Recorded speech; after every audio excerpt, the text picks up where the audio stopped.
So hello beautiful people, this is your dost Juhi Gajrani and you're watching my channel Trending Nazar. So welcome back to my channel, reaction channel actually. So यार चंद्रयान 3 यानी कि सारी दुनिया जिस पे नज़र गड़ाए हुए है उसके बारे में आज हम लोग बात करने वाले हैं और एक वीडियो देखने जा रहे हैं जिस पे हम लोग रिएक्ट करने जा रहे हैं. तो स्टे ट्यून, बने रहिए और इन्जॉय करते रहिए क्योंकि ये इंडिया का मामला है बॉस. तो चलिए फटाफट से देखते हैं यार चंद्रयान 3 लेटेस्ट न्यूज़. इसरो ने चंद्रयान 3 को लेकर दी बड़ी खबर, Chandrayaan live landing. So let's go. Original video का जो लिंक है वो डिस्क्रिप्शन में है, आप जाके देख सकते हैं लेकिन इस वीडियो के बाद. तो चलिए फटाफट से स्टार्ट करते हैं यार. चैनल बनाया हो तो प्लीज डू सब्सक्राइब, वीडियो अच्छा लगे तो लाइक करके जरूर जाइएगा. 1 2 3 एंड गो.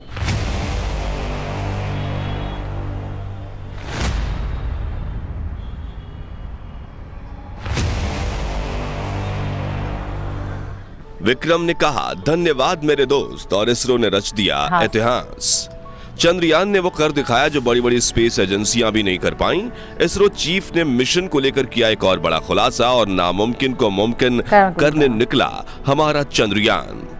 दोस्तों, हम सभी इस बात को बहुत अच्छे से जानते हैं कि चंद्रयान 3 हमारे लिए कितना बड़ा और कितना महत्वपूर्ण मिशन है, क्योंकि इस मिशन के पीछे हमारे वैज्ञानिकों की कई सालों की मेहनत, सैकड़ों करोड़ों रुपए का बजट और सबसे जरूरी हमारे देश की साख भी दांव पर लगी हुई है.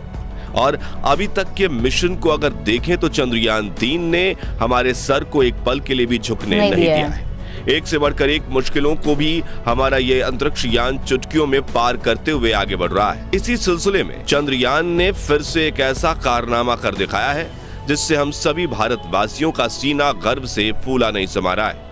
लेकिन साथियों, सोचने वाली बात तो यह है कि अब वो घड़ी भी दूर नहीं है जिस पर आकर हमारा चंद्रयान 2 फेल हुआ था. इसरो चेयरमैन एस सोमनाथ ने लैंडिंग के बारे में अहम जानकारी देते हुए यह साफ कर दिया है कि अब आगे का सफर चंद्रयान के लिए सबसे ज्यादा मुश्किल होने वाला है. और इसी के चलते इसरो के कमांड सेंटर में मौजूद वैज्ञानिक 24 घंटे बिना रुके इस मिशन को सफल बनाने की कोशिश में जुट गए. तो आखिर इसरो चीफ ने ऐसा क्या कह दिया कि इस मिशन को लेकर सिर्फ वैज्ञानिक ही नहीं बल्कि आम लोगों की चिंता बढ़ गई है. चंद्रयान ने ऐसा क्या कारनामा किया है, दुनिया भर में लोग इसकी सफलता के कसीदे गढ़ रहे हैं और अब आगे सॉफ्ट लैंडिंग करने के लिए इसको कौन कौन सी चुनौतियों का सामना करना होगा, ये सब कुछ आज हम आपको बताने वाले हैं. इसलिए वीडियो को अंत तक जरूर डेफिनेटली. दोस्तों, चंद्रयान 3 इस समय चांद की सतह के बेहद नजदीक है और इसका आखिरी पड़ाव यानी लैंडिंग प्रोसीजर स्टार्ट हो चुका है. इस सब की शुरुआत 16 अगस्त को हुई जब चंद्रयान को चांद के 153 गुने 163 किलोमीटर वाले 5वें और आखिरी ऑर्बिट में एंटर कराया गया. इसके बाद ये चक्कर पूरा करके अगले ही दिन यानी 17 अगस्त को इसके लैंडर और प्रपल्शन मॉड्यूल को एक दूसरे से अलग किया गया. ऐसा करने के लिए वैज्ञानिकों ने चंद्रयान के अंदर एक छोटा सा विस्फोट किया जिससे दोनों हिस्सों को जोड़कर रखने वाला बोल्ट कट गया और स्प्रिंग से मिले एक धक्के की बदौलत लैंडर मॉड्यूल अपने प्रपल्शन मॉड्यूल को पीछे छोड़कर खुद आगे बढ़ गया. इसी दौरान लैंडर मॉड्यूल के प्रपल्शन मॉड्यूल को मैसेज देते हुए कहा कि यहां तक के सफर के लिए शुक्रिया मेरे दोस्त, और इस तरह अलविदा कहकर ये आगे अपने सफर पर निकल गया. इसके बाद अगले 24 घंटों तक लैंडर और प्रपल्शन मॉड्यूल एक ही कक्षा में एक दूसरे के आगे पीछे चक्कर काटते रहे और फिर सही मौका देखकर 18 अगस्त को वैज्ञानिकों ने लैंडर की डीबूस्टिंग स्टार्ट कर दी जिससे ये एक और भी छोटे ऑर्बिट में आ गया. साथ ही इसकी गति भी कम कर दी गई. दोस्तों, डीबूस्टिंग का सीधा सीधा मतलब है चांद का लैंडिंग प्रोसीजर अब शुरू हो चुका है जिसमें ये धीरे धीरे गति कम करते हुए अपने ऑर्बिट को छोड़कर अपने साथ साथ चांद की सतह के करीब आ रहा है और ऐसे ही आगे बढ़ते हुए महज कुछ ही घंटों में ये चांद की सतह पर सॉफ्ट लैंडिंग कर लेगा. अभी की अगर हम बात करें तो इस समय विक्रम लैंडर चांद की 100 गुने 30 किलोमीटर की कक्षा के आगे बढ़ चुका है और इस समय इसका फ्री फॉल फेज चल रहा है, यानी ये चांद की ग्रेविटी की हेल्प से उसकी तरफ नीचे आ रहा है.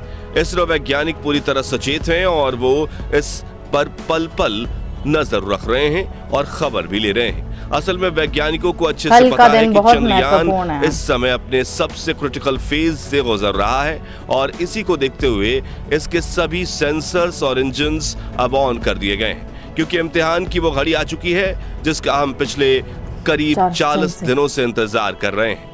इस समय चंद्रयान अपने इस पूरे मिशन के सबसे मुश्किल टेस्ट से गुजर रहा है, क्योंकि वर्टिकल लैंडिंग करना और वो भी चांद के दक्षिणी ध्रुव में ये बहुत ज्यादा मुश्किल काम है। अब जिन लोगों को नहीं पता उन्हें हम बता दें कि विक्रम लैंडर चांद की सतह पर वर्टिकली यानी सीधा खड़ा होकर लैंड करने वाला है, जो हॉरिजॉन्टल लैंडिंग की तुलना में काफी ज्यादा मुश्किल होता है। असल में जब किसी यान को वर्टिकली लैंड कराया जाता है तो हवा में उसका सीधा रखना और साथ ही उसकी गति को कंट्रोल करना बहुत ही मुश्किल हो जाता है।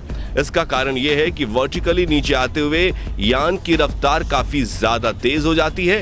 हालांकि पृथ्वी के मुकाबले चांद की ग्रेविटी 6 गुना कम है, लेकिन चांद का वायुमंडल बहुत ज्यादा पतला है, जिसके चलते यहाँ एयर रेसिस्टेंस ना के बराबर है और इसकी वजह से नीचे गिरते हुए किसी भी ऑब्जेक्ट की स्पीड काफी ज्यादा बढ़ जाती है। इसी लैंडिंग प्रोसीजर को लेकर इसरो चेयरमैन एस सोमनाथ ने भी एक बहुत बड़ी बात कह डाली। उन्होंने कहा कि 30 किलोमीटर की ऊंचाई से नीचे सतह पर आने वाले लैंडर की गति को 0 पर लाना और साथ ही से हॉरिजॉन्टल से वर्टिकल पोजीशन में मोड़ना ये मिशन का सबसे मुश्किल काम है। असल में दोस्तों, चांद की सतह से 30 किलोमीटर की ऊंचाई पर आने तक हमारा विक्रम लैंडर मॉड्यूल हॉरिजॉन्टली ही आगे बढ़ेगा, लेकिन इस पॉइंट पर आकर इसे अपनी पोजीशन या कहीं अपनी अवस्था बदलकर वर्टिकल होना होगा।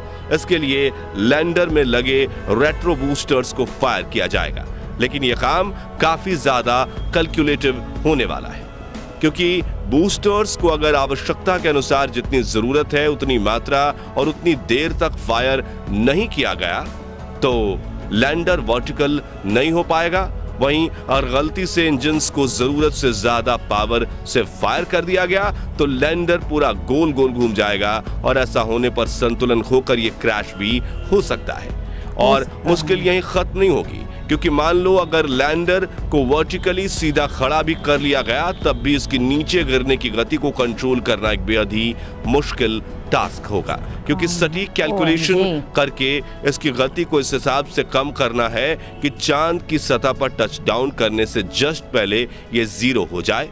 इन सब के दौरान लैंडिंग साइट को ढूंढना, लैंडिंग के लिए तय की गई जगह ठीक है या नहीं इसका पता लगाना, और अगर जगह ठीक नहीं है तो कोई दूसरी जगह तलाशना, ये सब चीजें भी होती रहेंगी।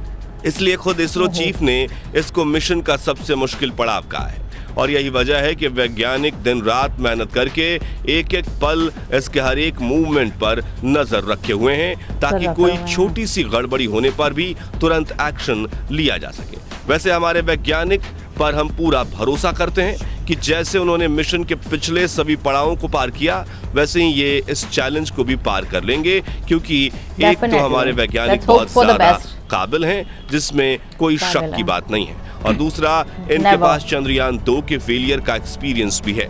आपको बता दें, आज से 4 साल पहले चंद्रयान 2 का विक्रम लैंडर अपने लैंडिंग प्रोसीजर के दौरान ही क्रैश हुआ था। इसलिए इस मिशन में क्या गलतियां पहले हुई और क्या गलतियां अब आगे हो सकती हैं, इन सब के बारे में वैज्ञानिकों को बहुत अच्छे से पता है और अपनी पिछली सभी गलतियों को सुधार कर ही चंद्रयान 3 मिशन को लॉन्च किया गया है। अगर हम चंद्रयान 2 और चंद्रयान 3 के विक्रम लैंडर की आपस में तुलना करें तो इसमें कई बड़े और अहम बदलाव देखने को मिलते हैं। सबसे पहले तो चंद्रयान 3 के लैंडर में 4 इंजन लगाए गए हैं, जबकि चंद्रयान 2 के लैंडर में ये 5 थे। इस बार लैंडर की बेहतर बैलेंसिंग के लिए एक इंजन को कम किया गया है। इसके अलावा चंद्रयान की लेग्स जिन पर वो लैंड करेगा उनको भी पहले से काफी ज्यादा मजबूत मिलिट्री ग्रेड मटेरियल से बनाया गया है। ये लेग्स इतनी मजबूत हैं कि अगर लैंडर किसी वजह से थोड़ी बहुत हार्ड लैंडिंग भी करता है तो ये इसको कुछ भी नुकसान नहीं होगा। इसके अलावा इस बार लैंडर में लेजर डॉपलर वेलोसिटी मीटर यानी LDV और लैंडर हॉरिजॉन्टल वेलोसिटी कैमरा यानी कि LHVC जैसे हाईली एडवांस उपकरणों को लगाया गया है। लेकिन इस फिजिकल एस्पेक्ट्स के अलावा जो सबसे बड़ा बदलाव इस बार हमारे लैंडर में किया गया है वो है ऑन बोर्ड कंप्यूटर सिस्टम। दरअसल इस बार लैंडर के ओह। कंप्यूटर को एक बेहद ही एडवांस एआई के साथ इक्विप्ड करके काफी ज्यादा स्ट्रांग बनाया गया है। यह सिस्टम इतना कैपेबल है कि बिना किसी कमांड के भी खुद अपने दम पर लैंडिंग को अंजाम दे सकता है। इसके सोचने और फैसला लेने की एबिलिटी को बिल्कुल वैसे ही डिजाइन किया गया है जैसे हम इंसान अपने दिमाग की मदद से सोच समझकर कोई फैसला लेते हैं। और इन्हीं सब चीजों के चलते इस बार चंद्रयान का चांद के दक्षिणी ध्रुव पर लैंड करना 100% तय माना जा रहा है। वैसे आप चांद की सरजमी पर भारत का झंडा लहराते हुए देखने के लिए कितने उत्साहित हैं? कमेंट करके बहुत। जरूर बताइए। बाकी हमारी आप आज की इस बताएं वीडियो में जरूर। बस इतना ही। वीडियो अच्छी लगी हो तो इसे लाइक और शेयर जरूर करना। माइंड ब्लोइंग यार, मतलब सुन के इतने गूज़बम्स आ रहे हैं। लेट्स होप जब ये लैंड करेगा then what will happen in the India. वैसे होने क्या वाला है इससे अभी तक तो काफ़ी कम इंफॉर्मेशन आई है कि क्या फ़ायदे होंगे इंडिया को जब ये लैंड कर जाएगा Chandrayaan 3 on the moon. So let's hope for the best. सब अच्छा होगा, सब अच्छा होगा, सब अच्छा होगा। All is well bro, all is well. यही सोचते रहना है हम हर इंडियन को। और बाकी लोग हमें दुआएं दे रहे हैं या फिर सोच रहे हैं यार ना हो तो बेस्ट है यार। मतलब ऐसा पाकिस्तान का तो कहना है, मतलब मानना होगा ही, डेफिनेटली होगा।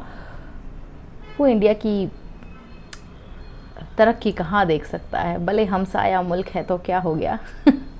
बाकी तो यार, बाकी पूरी दुनिया की जो है नज़रें हम पे टिकी हुई हैं और टिकनी भी चाहिए। We are the Indian and we are the best always, as always, you know. So let's hope for the best. हो जाएगा, सब अच्छा होगा।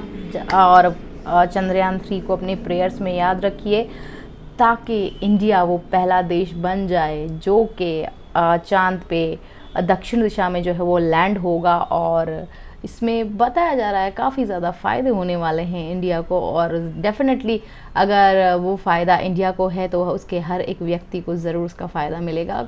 इंडिया में काफ़ी ज़्यादा डेवलपमेंट्स आएंगे। सो लेट्स सी ऐसा क्या होने वाला है। ये इसके बाद ज़्यादा जानकारी निकल के आएगी जब ये लैंड होगा। और उसके बाद मेरे ख्याल से तो पटाखे फूटने ही चाहिए इंडिया में। आपका क्या कहना है? कमेंट्स में बताइएगा ज़रूर। और जिस तरीके से ये एक्सप्लेन कर रहे थे ना, आई वॉज जस्ट थिंकिंग यार कि जब ये रियलिटी में अगर हम देखते, ये तो चलो कंप्यूटराइज पिक्चर्स हैं, अगर हम रियलिटी में इन्हें देखते तो how it will feel like a magic. I am just feeling it's magic. मतलब आप भी मुझे ऐसा ही लग रहा है इट्स मैजिक। हम जो सुन रहे हैं just stories, but no, it's true things. So let's hope सब अच्छा होगा। मिलते हैं अगले वीडियो में कुछ और नए रिएक्शन के साथ। तब तक के लिए बाय बाय, खूब सारा प्यार, लव यू ऑल।